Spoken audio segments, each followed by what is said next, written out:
पानी मानवों के लिए बस कुछ ही दिनों में समाप्त हो जाएगा, क्योंकि हम पानी की बर्बादी लगातार कर रहे हैं और यदि यह सिलसिला ऐसे ही चलता रहा तो सन 2050 तक समूचा देश इस विकराल समस्या से जूझ रहा होगा।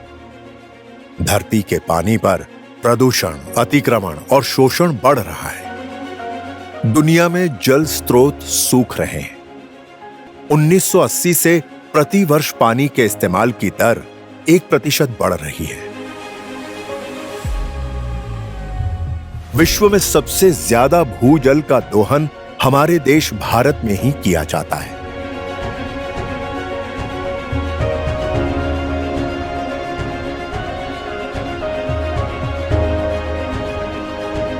पीने के पानी की कमी हो रही है और मुझे ऐसा लगता है कि अगला विश्व युद्ध कहीं पानी पर ना हो।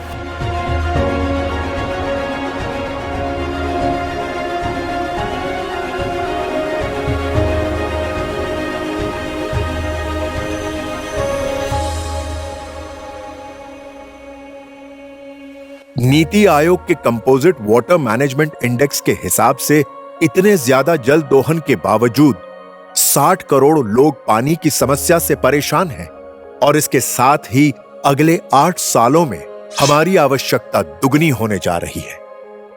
तो क्या ये जरूरत पूरी हो पाएगी? क्या जलवायु परिवर्तन और बढ़ेगा?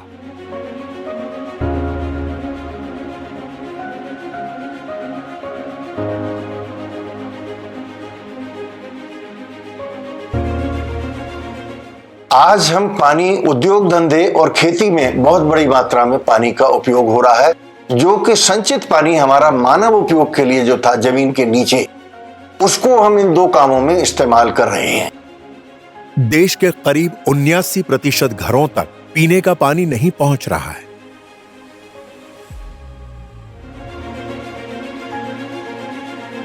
लोग पानी खरीदने के लिए मजबूर हैं।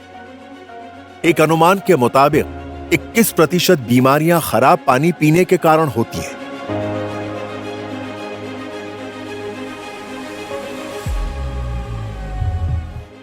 उसमें कुछ एलिमेंट्स भी मिल जाते हैं जो कि हड्डियों को बहुत कमजोर और टेढ़ा मेढ़ा भी बना सकते हैं।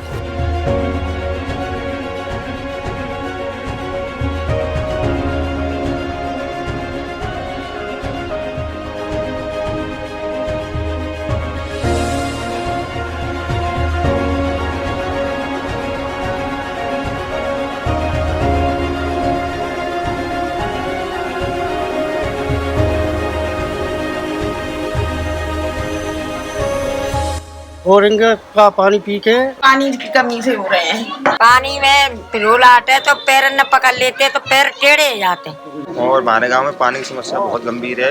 जहाँ पे जिस गांव के पानी फ्लोराइड ज्यादा है, जिसके कारण बच्चे यहाँ अपंग अपाहिज होते हैं पानी पी पी के। आईडीआर वाटर एंड सैनिटेशन मार्च 2021 के अनुसार 3 लाख से ज्यादा बच्चे खराब पानी पीने से डायरिया होने के कारण प्रतिवर्ष मर रहे हैं।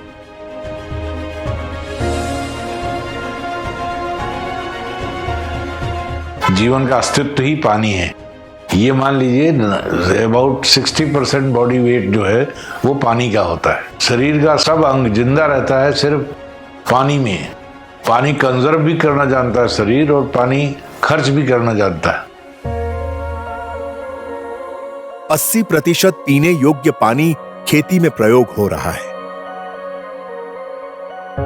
देश के 60% जिले गुणवत्ता और मात्रा के हिसाब से गंभीर घोषित हो चुके हैं। अनुमान के अनुसार 2030 में भारत में जरूरत का आधा पानी ही रह जाएगा।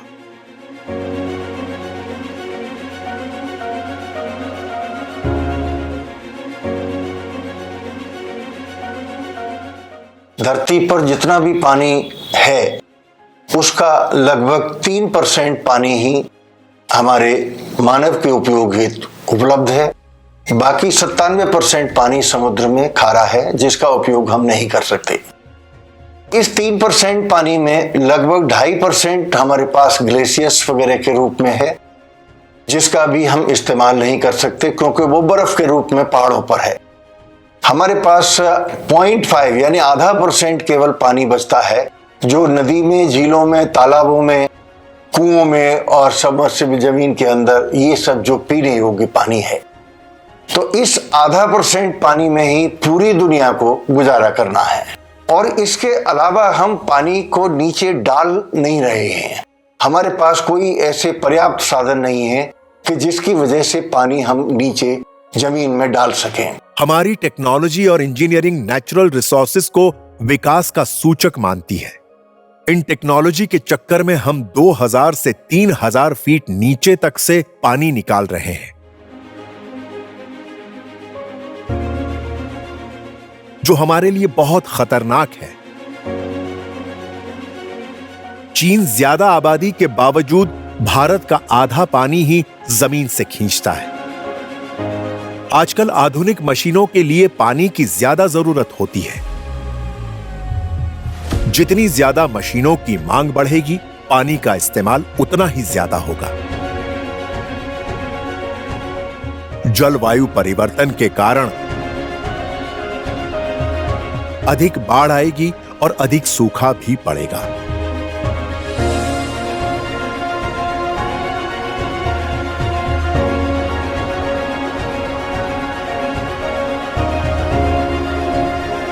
जितनी तेजी से लोगों की आय बढ़ी है, उतनी तेजी से पानी की खपत भी बढ़ी है। एक ओर जहां पानी की उपलब्धता घट रही है, वहीं दूसरी ओर हम उसकी बर्बादी भी कर रहे हैं।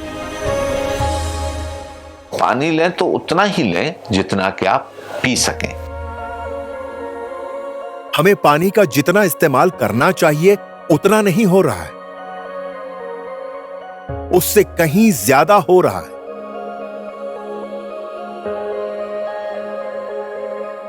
दूसरा, हम उसे गंदा भी खूब कर रहे हैं।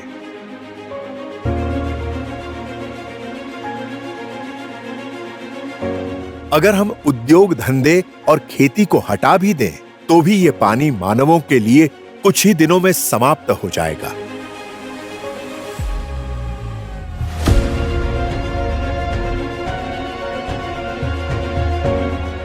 पहले तो हमें पानी को कम से कम खर्च करना होगा।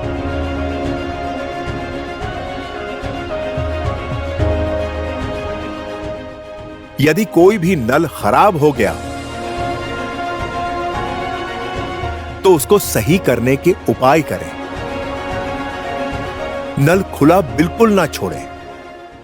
मुंह धोते समय, दाढ़ी बनाते समय नल को लगातार खुला न रखें, बल्कि किसी बर्तन में पानी लेकर यह काम करें तो कम पानी से ही काम हो सकता है। पीने के पानी को जानवरों, मोटरसाइकिल या गाड़ी को धोने के काम में न लाएं।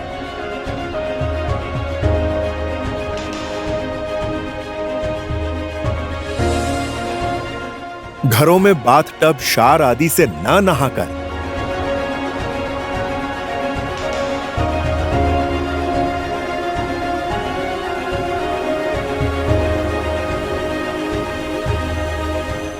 बाल्टी भरकर नहाने से भी पानी का खर्च घटा सकते हैं। कपड़ों को हाथ से धोने से भी पानी बहुत कम खर्च होगा।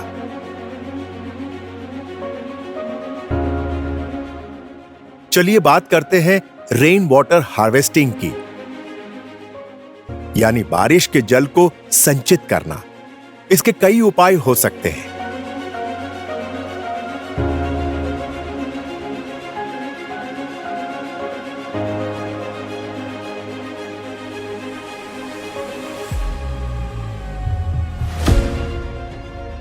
शहरीकरण के कारण अब बारिश का पानी जमीन के नीचे तक नहीं जाता। इसके लिए छतों से वर्षा जल को एकत्रित कर धरती के नीचे बोरिंग करके डाल देते हैं।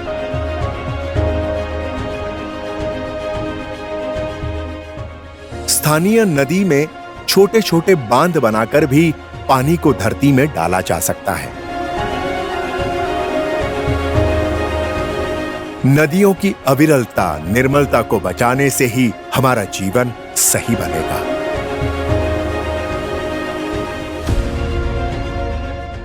यदि नदियां सूखी हैं, तो हमारे जीवन की खुशियां भी घटेंगी।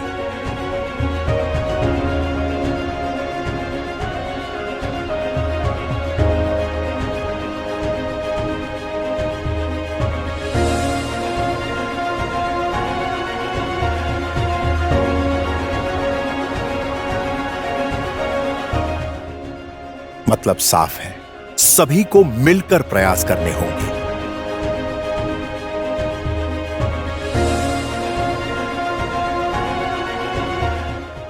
प्रकृति चेता रही है, हम प्रकृति में खतरनाक छेद कर रहे हैं। जल जीवन के लिए अमृत है और रहेगा। इसकी प्रत्येक बूंद का आदर करना सीखना होगा एवं इसे देवत्व प्रदान करना होगा।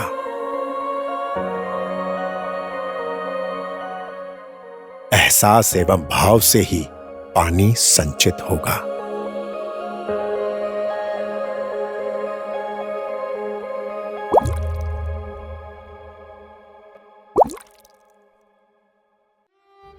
देखो, इस वक्त पूरी दुनिया में सब जगह जल के लिए लड़ाइयां चल रही हैं, युद्ध हो रहे हैं। यदि हमने जल का संरक्षण और जल का अनुशासित होकर उपयोग करना, हमारे जल उपयोग की दक्षता को बढ़ाने का काम हमें इस फिल्म के माध्यम से, खासकर ये जो कॉलेजेस और यूनिवर्सिटी में एनएसएस यूनिट है, उसके माध्यम से इस फिल्म का बड़ी उच्च कक्षाओं के बीच प्रचार प्रसार होना चाहिए। क्योंकि आज धरती का पेट 62% और 72% खाली हो गया है। जब हमारा धरती का पेट खाली होता है तो फिर धरती के ऊपर जीना संभव नहीं होता। जब भी बेमौसम बारिश होती है, जलवायु परिवर्तन के कारण अब बेमौसम बारिश होने लगी है, ठंडा और गर्मी दोनों बढ़ने लगी हैं। ये जो हमारी एक तरह की जलवायु आपदा आई है, इस जलवायु आपदा का समाधान जल का संरक्षण है। जब हम जल का संरक्षण करते हैं तो उससे हरियाली बढ़ती है और हरियाली एटमॉस्फेयर में से कार्बन का सिक्वेस्ट्रेशन करके धरती पर ये जो पारिस्थितिकी का बिगाड़ का काम है उसको सुधारती है। तो आपने देखा कि समस्या हमारे देश में पानी की कितनी विकराल होती जा रही है। अगर इसको थोड़ा और हम बारीकी से देखें तो पाएंगे कि जिस 0.5% यानी आधा प्रतिशत पानी की जिसकी हमने बात कही थी कि जिसमें सारी दुनिया को गुजारा करना है, उस आधा प्रतिशत पानी का भी केवल 4% पानी ही भारत के पास है, जबकि हमारी आबादी दुनिया की 18% है। तो हमारी जिम्मेदारी दूसरे देशों से अलग हो जाती है इसी रूप में कि हमारे पास जनसंख्या ज़्यादा है, पानी कम है। दूसरे देशों के पास थोड़ा पानी ज़्यादा है और उनके यहाँ जनसंख्या कम है। तो हमारी स्थिति दूसरे देशों से ज़्यादा गंभीर है। दूसरी बात आती है कि अभी हमने बात करी थी, हमारे पास 79% घरों में पानी नहीं पहुंच रहा है। तो ये काम भी सरकार अब कर रही है और हर घर जल योजना एक चल रही है सरकार की ओर से, जिसमें हर घर में पानी पहुंचाने की कोशिश की जा रही है और जल्दी ही ये पानी पहुंच जाएगा। उसके बाद हमारी जिम्मेदारी ये और भी बढ़ जाती है कि हम उस पानी को बर्बाद न होने दें, क्योंकि ये बहुत अथक प्रयास, कितने लोग उस काम पे काम कर रहे हैं, कितना पैसा खर्च हो रहा है, उसके बाद ये पानी घर घर तक पहुंचने का काम हो पा रहा है। अगर ये पानी किसी तरह बह गया, बर्बाद हो गया या हमने किसी और काम में ले लिया जो पीने के अलावा के काम है, तो हमारा इससे भी उद्देश्य अधूरा रह जाएगा। तो हम सभी से यही आग्रह करेंगे कि हमारा जो भी जल हमारे पास जिस रूप में भी पीने का पानी है, उसे केवल पीने के लिए ही उपयोग करें। अन्यथा अगर हमने दूसरे कामों में उपयोग किया तो वो जल्दी ही समाप्त हो जाएगा और फिर आने वाली पीढ़ी हम लोगों को इस बात के लिए जिम्मेदार ठहराएगी कि क्या पिछले लोग, क्या हमारे बुजुर्ग लोग, क्या हमारे सीनियर लोग इतने गैर जिम्मेदार थे कि उन्होंने ये भी नहीं सोचा कि आगे आने वाली पीढ़ियों को भी पानी की आवश्यकता होगी।